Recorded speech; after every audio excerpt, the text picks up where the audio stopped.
ሰላም ጤና ይስጥልኝ የኦሮሞን ዩናይትድ ቲዩብ ተከታታዮች እንደምን አደራችሁ? ሰላማችን ባላችሁበት ይድረስ እያለን ትላንትና እየተደረገው የሴካፋ 17 ዓመት በታች ውድድር የኢትዮጵያ ወጣት ብሔራዊ ቡድን አሸንፏል። ስለዚህም ልነግራችሁ ነገር ይኖራል። ተጠባቂ የነበረው የአውሮፓ ሻምፒዮንስ ሊግ የአምስተኛ ዙር ጨዋታ አስገራሚና አስደናቂ ውጤቶችን አስመዝግቦ አልፏል። ሲጠበቅ የነበረው የባየር ሙኒክና የአርሰናል ጨዋታ በአርሰናል የበላይነት ተጠናቋል። ሊቨርፑል አሁንም የማሸነፊያ ቀመሩን አላገኘም። ትላንትናም በሰፊ የጎል ልዩነት ተሸንፏል። ለማደኛው ፒኤስጂም ቶተንሃምን 5-3 በሆነ ውጤት ማሸነፍ ችሏል። ኢንተር ሚላን በአትሌቲኮ ዲ ማድሪድ ለመጀመሪያ ጊዜ በሻምፒዮንስ ሊግ በዘንድሮ ዓመት ሽንፈት ቀምሷል። ይሄንና የተለያዩ የአሰልጣኞች አስተያየት ከጨዋታው በኋላ የተሰጡ አስገራሚ የተጫዋቾች አስተያየቶችን እነግራችኋለን። እስከ መጨረሻው አብራችሁን ሁኑ። ቻናላችንን ሰብስክራይብ፣ ቪዲዮአችንን ላይክ አድርጋችሁ እንድትጀምሩ በአክብሮት እንጋብዛለን። በቅድሚያም በሴካፋ ከ17 ዓመት በታች ውድድር የኢትዮጵያ ወጣት ብሔራዊ ቡድን ከኬንያ ጋር ያደረገውን የምድብ የመጨረሻ ጨዋታ 1-0 በሆነ ውጤት ማሸነፍ ችሏል። ለቀይ ቀበሮቹ ብቸኛውን የማሸነፊያ ግብ ለማደኛው ዳዊት ካሳው ማስቆጠር ችሏል። ቀይ ቀበሮቹ የፊት መስመር ተጫዋች ዳዊት ካሳው በውድድሩ በአራት ጨዋታዎች 7ኛ ጎሉን ማስቆጠር ችሏል። ኢትዮጵያ ከ17 ዓመት በታች ብሔራዊ ቡድን በ10 ነጥብ ምድቡን በበላይነት በማጠናቀቅ ግማሽ ፍጻሜውን ተቀላቀለ።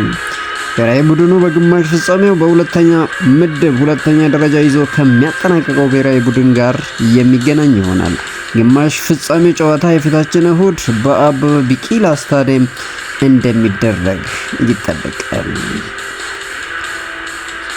በታዳጊዎች የሻምፒዮንስ ሊግ ከ19 ዓመት በታች አርሰናል ከባየር ሙኒክ ጋር ተገናኝተው 4-2 በሆነ ውጤት አሸንፈዋል።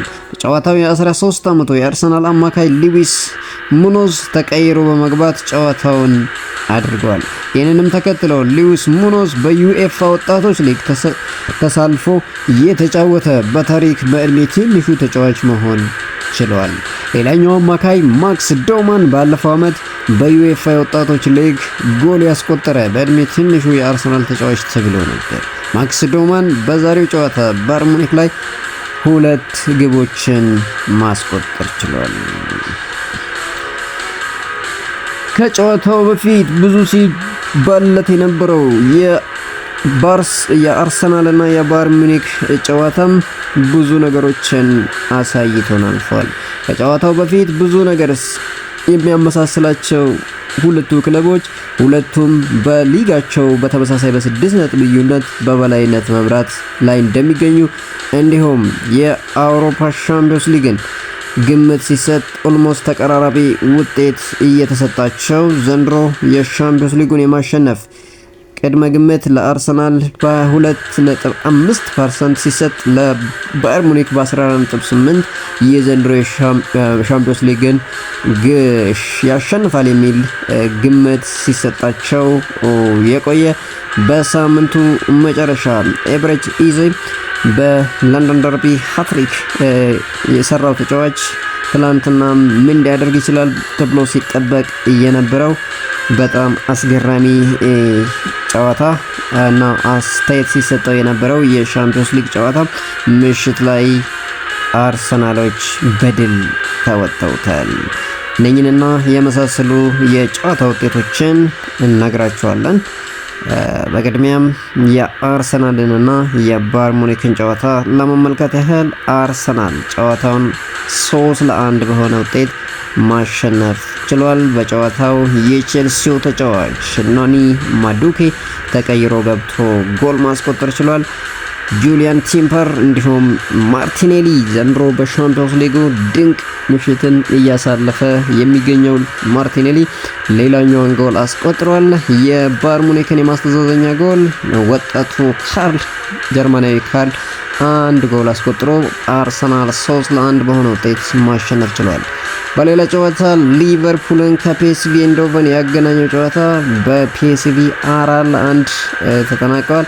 የፒኤስቪን 4 ጎሎች ፔሪሲች ቴል እና ድሩጅ 2 ጎሎችን አስቆጥረዋል። የሊቨርፑልን የማስተዛዘኛ ጎል ዶሚኒክ ሶቦዝ ላይ ከመረብ ማሳረፍ ችሏል። ፔሲጂን ከቶትናም ያገናኘው ጨዋታ ቪቲኒያ ድንቅ ሆኖ ባመሸበት ጨዋታ ቪቲኒያ 3 ጎሎችን በማስቆጠር ሃትሪክ ሲሰራ ፋቢያን ሩይዝ እና ዊሊያም ፓቾ ቀሪዎችን አንዳንድ ጎሎች አስቆጥረዋል። የቶትናምን 3 ጎሎች ሪቻርልሰን እና ሙኒ 2 ጎሎችን አስቆጥረዋል።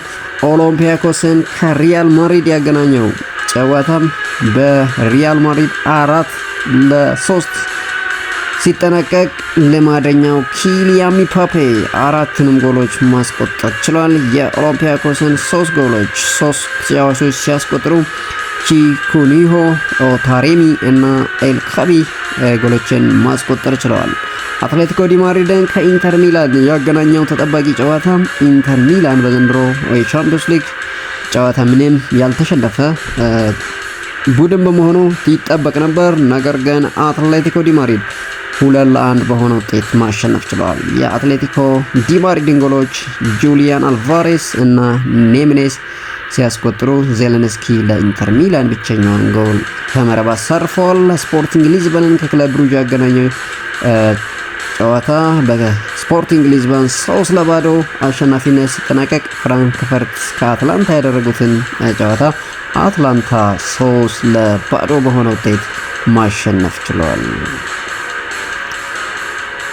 አርሰናል በዚህ ዓመት ያደረጋቸውን 5 የአውሮፓ ሻምፒዮንስ ሊግ ጨዋታዎችን ሙሉ ያሸነፈ ብቸኛው ክለብ ሆኗል። መድፈኞቹ በ15 ነጥቦች ቻምፒዮንስ ሊጉን በበላይነት መምራት ጀምረዋል። ኖኒ ማዱኬ የአርሰናል የመጀመሪያ ጎሉን ማስቆጠር ችሏል። ባየር ሙኒክ በውድድር ዘመኑ የመጀመሪያ ሽንፈቱን አስተናግዷል። ሊቨርፑል በሁሉም ውድድሮች ካለፉት 12 ጨዋታዎች 9ን በሽንፈት ያጠናቀቀበት ሳምንት ሆኗል። ሊቨርፑል በሁሉም ውድድሮች በ3 ተከታታይ ጨዋታዎች ከ3 በላይ ግብ ሲቆጠርበት ከ33 ዓመታት በኋላ ለመጀመሪያ ጊዜ ሆኖ ተመዝግቧል። ኪሊያን ምባፔ በ5 የሻምፒዮንስ ሊግ ጨዋታዎች 9ኛ ጎሉን አስቆጥሯል። ምባፔ ከወዲሁ የራሱን በአንድ የውድድር ዓመት ብዙ ጎል የማስቆጠር ሪከርድ 8 የነበረውን ማሻሻል ችሏል። የሁሉ ታሪክ የተመዘገበበት ሳምንት ሆኖ አልፏል። እሁድ ሌላ ትልቅ ጨዋታ ይጠብቀናል ይላል ኖኒ ማዱኬ። እሁድ ዕለት የቀድሞ ክለቡ ቼልሲን ይገጥማል። ለአርሰናል የመጀመሪያ ጎሉን በአርሰናል ማሊያ ያስቆጠረው ኖኒ ማዱኬ በራስ የሚተማመን ተጫዋች መሆኑን ተናግሯል። በራሴ የምተማመን ተጫዋች ነኝ ያለው ኖኒ ማዱኬ ማንም ሰው የሆነ ነገር ማድረግ አትችልም ሲለኝ አልወድም ሲል ተደምጧል። እሁድ ሌላ ትልቅ ጨዋታ አለብን፣ አንደኛ ደረጃ ከሁለተኛ ደረጃ ነው ሲል ኖኒ ማዱኬ ተናግሯል። እነሱ ጥሩ ቡድን አላቸው፣ እኛም ምርጥ ቡድን ነን። ጥሩ ጨዋታ ይሆናል፣ ፈጣሪ ከፈቀደ የምንፈልገውን ውጤት እናገኛለን ሲል ኖኒ ማዱኬ ስለ ቀድሞ ክለቡ የሚገጥምበትን ጨዋታ ተናግረዋል። መፍትሄው እውነታውን መጋፈጥ ነው ይላል አርኔ ስሎት። የሊቨርፑሉ አሰልጣኝ አርኔ ስሎት ከምሽቱ ሽንፈት በኋላ ሞራልና ስሜት የለም፣ ይሄ በጣም ያበሳጫል በማለት ተናግረዋል። አሰልጣኙ አክለውም አሁን ያለን ብቸኛው መፍትሄ እውነታውን መጋፈጥ ነው ሲሉ ተናግረዋል። 1-0 ከተመራን በኋላ ያሳየነው ምላሽ በጥሩ መልኩ የሚታይ ነው። የመጀመሪያውን አጋማሽ እስከሚጠናቀቅ ጥሩ ተጫውተናል ሲል አርኔ ስሎት ተናገረ። የቡድኑ ተጫዋች ካርተስ ጆንስ በበኩሉ ከአስከፊ ሁኔታ ውስጥ ነን፣ ሁኔታውን መለወጥ አለብን ሲል ተናገረም። የባየር ሙኒኩ አሰልጣኝ ቪንሰንት ካምፓኒ አርሰናልን በድጋሚ የማገኝበት ቀን እናፍቃለሁ ሲል ከጨዋታው በኋላ አስተያየቱን ሰጥቷል። ዛሬ የፍጻሜውን ጨዋታ አይደለም ያለው የባየር ሙኒኩ አሰልጣኝ ቪንሰንት ካምፓኒ ከምሽቱ ሽንፈት በኋላ ምንም ያጣነው ነገር የለም ሲሉ ተናግረዋል። የቻምፒዮንስ ሊግ አሸናፊ ዛሬ አልተወሰነም ያሉት አሰልጣኙ እኛ ዛሬ ምንም ያጣነው ነገር የለም ሲሉ ለጋዜጠኞች ተናግረዋል። አክለውም በዚህ ዓመት በድጋሚ እንደምናገኛቸው ተስፋ አደርጋለሁ፣ እነሱ ማሸነፍ አንችልም የምንልበት ደረጃ ላይ አይደለንም ሲል ሀሳቡን ሰጥቷል። እነሱም በድጋሚ መቅጠም በጣም ፈልጋለሁ፣ ነገሮች እንዴት ወደ ቀጣዩ ዙር እንደሚሄዱ ማየት ፈልጋለሁ ሲል ቪንሰንት ኮምፓኒ ተናገረ። እንግሊዛዊ አጥቂ ሃሪ ኬን በበኩሉ ውድድሩ ሊጠናቀቅ አካባቢ አርሰናልን እንደምናየው እርግጠኛ ነኝ፣ ስለዚህ ያንን በጉጉት እንጠብቃለን ሲል ተናገረ። ባየር ሙኒክ ሉዊስ ዲያዝን ማጣቱ በእርግጠኝነት እንደጎዳው ምንም ጥርጥር የለውም። ሉዊስ ዲያዝ ኖሮ ቢሆን የበለጠ ጨዋታው የሚያጓጓ ይሆን ነበረ። ነገር ግን አርሰናል በድንቅ ብቃት ትላንትና ማሸነፍ እንደቻለና የዘንድሮ የፕሪሚየር ሊግ ብቻ ሳይሆን የቻምፒዮንስ ሊጉም በጣም ተጠባቂና ጠንካራው ቡድን መሆኑን ያሳየበት ጨዋታ ሆኖ አልፏል። ስለመባረር አያሳስበኝም ወይም አያስጨንቀኝም ይላል አርኔ ስሎት። አሰልጣኝ አርኔ ስሎት ከሊቨርፑል ኃላፊነታቸው መሰናበት እንደማያሳስባቸው ከጨዋታው በኋላ ተናግረዋል። ሰሬን ስለማጣት አያስጨንቀኝም፣ አሁን ትኩረቴ በሌሎች ጉዳዮች ላይ ነው ሲሉ አርኔ ስሎት ተናግረዋል። አክለውም የግለሰብ ስህተት ላይ የምናተኩርበት ጊዜ አይደለም፣ ሁሉም ሰው የተሻለ ማድረግ አለበት፣ ሁሉም ሰው እኔን ጨምሮ ሲሉ አስተያየታቸውን ሰጥተዋል። በመጨረሻም የአውሮፓ ቻምፒዮንስ ሊግ የሳምንቱ ምርጥ ተጫዋች ዝርዝር ወጥቷል። ባለፈው 2 ቀናት የተካሄደው የአውሮፓ ቻምፒዮንስ ሊግ መርሃ ግብርን ተከትሎ የሳምንቱ ምርጥ ተጫዋች እጩዎች ይፋ ተደርገዋል። በዚህም መሰረት ኪሊያን ምባፔ ከሪያል ማድሪድ፣ ቪቲኒያ ከፒኤስጂ፣ አውባሜያንግ ከማርሴይ እና ሴሮ ጉራሲ ከቦሩሲያ ዶርትመንድ በእጩነት የቀረቡ ተጫዋቾች ናቸው። ማን ያሸንፋል? በጉጉት ይጠበቃል። ውድ ቻናላችን ተከታታዮች ለዛሬ ያዝናቸው አጫጭር ዜናዎች ይህንን ይመስላሉ።